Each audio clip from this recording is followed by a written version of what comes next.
What ASIL level would you assign to an airbag system? Would it be ASIL A, ASIL B, ASIL C, or ASIL D? And more importantly, how do engineers actually make that decision? In this video, I will explain what ASIL means in ISO 26262, why it exists, and how it is determined in automotive development. You will see that ASIL is much more than just a label. It directly influences engineering decisions, safety mechanisms, and development effort. So let's start with a simple question. Why do we even need different safety levels in the first place? Not all automotive functions are equally critical. Let's take a simple example. Think about a seat heater. Even if it fails, the consequences are usually limited and not life-threatening. Now compare that to a braking system or a steering system. If one of these systems fails, the situation can become dangerous very quickly. So here's an important question. Should both systems be developed with the same level of safety rigor? Probably not. And this is exactly where ASIL comes into play. ASIL provides a structured way to classify how critical a function really is, and how much safety effort is required during development. In other words, ASIL helps engineers focus their effort where it actually matters most. So now that we understand why different safety levels are needed, the next question is, what exactly is ASIL? So what exactly is ASIL? ASIL stands for Automotive Safety Integrity Level. It is one of the central concepts in ISO 26262, and it plays a key role in how safety is handled in automotive development. In simple terms, ASIL defines how much risk reduction is required for a specific function. But it's more than just a label. ASIL directly influences how systems are designed, how requirements are defined, and how verification and testing are performed. So when engineers determine an ASIL level, they are essentially deciding how strict and how robust the entire development process needs to be. This is why ASIL is such a fundamental concept in functional safety. Now that we understand what ASIL is, the next step is to look at the different ASIL levels and what they actually mean. ISO 26262 defines several ASIL levels. These range from QM up to ASIL D. At the lowest level, we have QM, which stands for Quality Management. This means that standard development processes are considered sufficient without additional safety requirements. Above that, we have ASIL A, ASIL B, ASIL C, and ASIL D. Each step represents an increase in safety rigor. ASIL A is the lowest safety integrity level, while ASIL D is the highest. And this is important.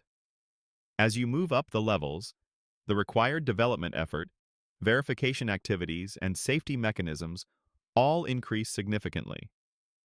So ASIL is not just a classification. It directly defines how much work is required to ensure safety. So now that we know the different ASIL levels, the next question is, what does this actually mean in practice? So why does ASIL actually matter in real projects?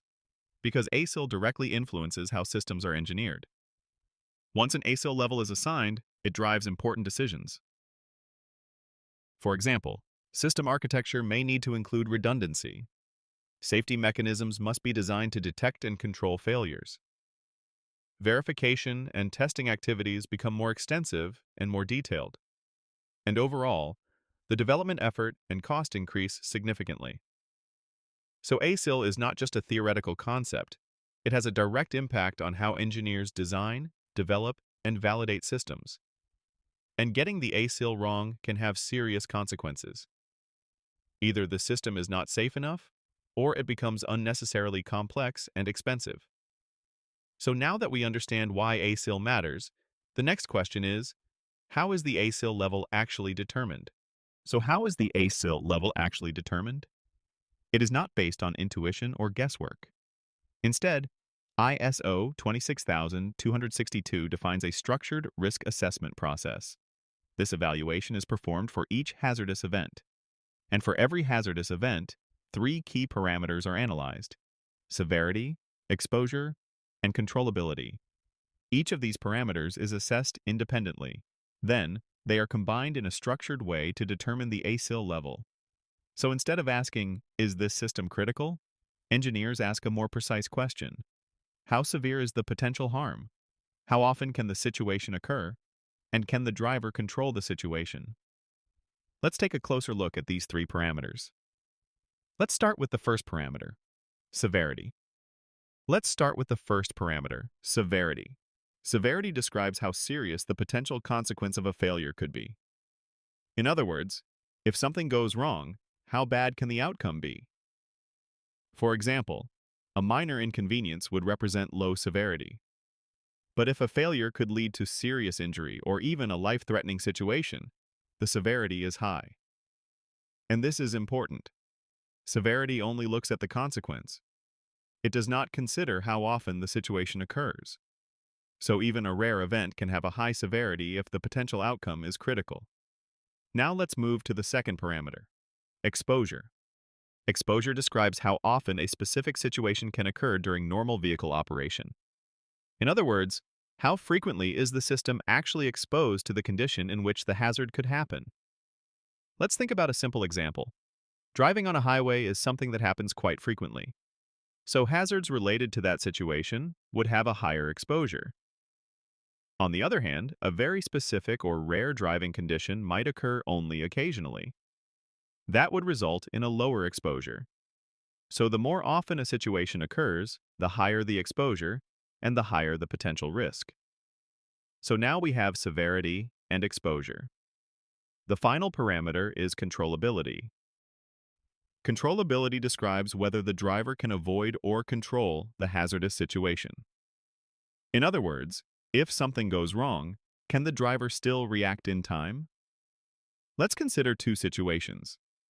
In the first case, the vehicle behaves in a predictable way, and the driver has enough time to react. In this case, controllability is high. Now imagine a sudden and unexpected failure. The vehicle reacts in a way the driver does not anticipate, and there is very little time to respond. In this case, controllability is low. And this is important. The lower the controllability, the higher the overall risk.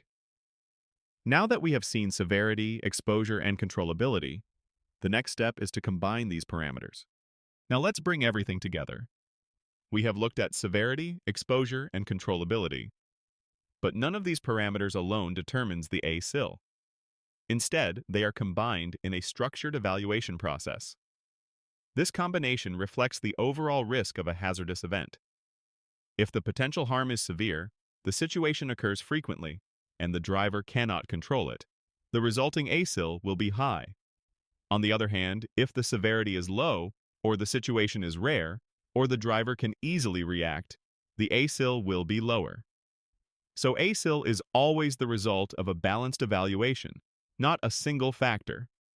So let's apply this to a real example. Let's go back to the question from the beginning.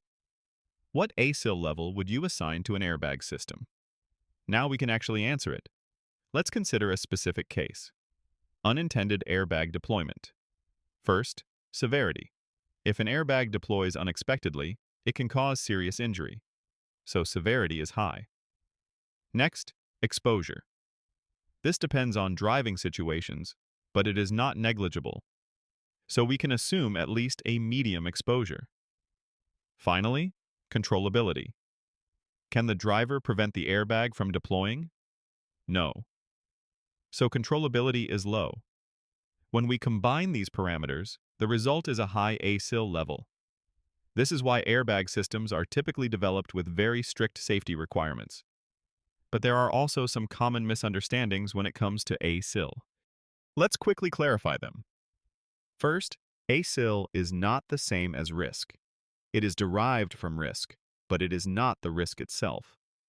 Second, ASIL is not assigned to an entire vehicle. It is assigned to specific functions and hazardous events. Third, not every function requires an ASIL. Some functions can remain at QM level. And one more important point, a higher ASIL is not always better. If the ASIL is too high, the system may become unnecessarily complex and expensive. So the goal is not to maximize ASIL, but to determine it correctly. So let's summarize the key points. Let's summarize the key ideas. ASIL defines the level of safety rigor required for a specific function. It is determined based on three parameters: severity, exposure, and controllability. Importantly, ASIL is not assigned to an entire system, but to specific hazardous events. The higher the ASIL level, the more rigorous the development and verification activities become. And most importantly, selecting the correct ASIL level is essential for effective and efficient safety engineering. Now, if you want to go beyond this basic understanding, there is a lot more to explore. If you would like to go beyond this basic understanding, I have created a complete ISO 26262 training course on my website. In that course, I explain ASIL determination step by step, including practical examples and how it is applied in real engineering projects. So if you want to not just understand ASIL, but actually apply it, this course will help you a lot. You can find the link in the video description and also in the pinned comment below. And if you found this video helpful, feel free to give it a like and consider subscribing to the channel. I will be publishing more videos on functional safety, ISO 26262 ASPICE, and other engineering standards. Thanks for watching, and I'll see you in the next video.